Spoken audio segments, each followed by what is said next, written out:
Item 11 and 12. So we are asked to compute for the income tax payable after consideration of the allowed or allowable income tax credit. So I made three columns here for the income from Philippines, Canada, and the total.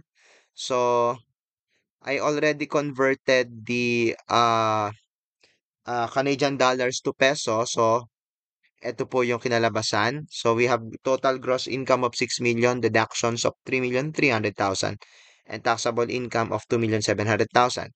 Now, for an individual using the tax table, the tax due will be 612,500. So the next question now is how much is the foreign tax credit to be allowed?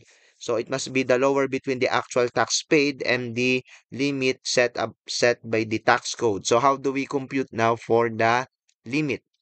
So we will get the ratio of the taxable income from Canada,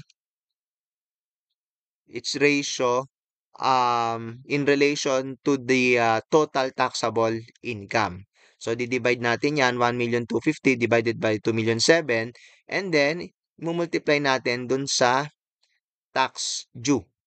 Okay, na 612,500. So, the limit for the income tax credit is 283,564 pesos and 81 centavos. So, the tax credit allowed will be the lower between the computed limit and the actual. So, the actual amount is $3,000 or 150,000 pesos. So, yun ang i-allow natin, 150,000 because it's the lower amount. So, the tax payable is 462,500. If, for item 12, if this is a corporation, so the tax due is 25% of 2,700,000, so 675,000.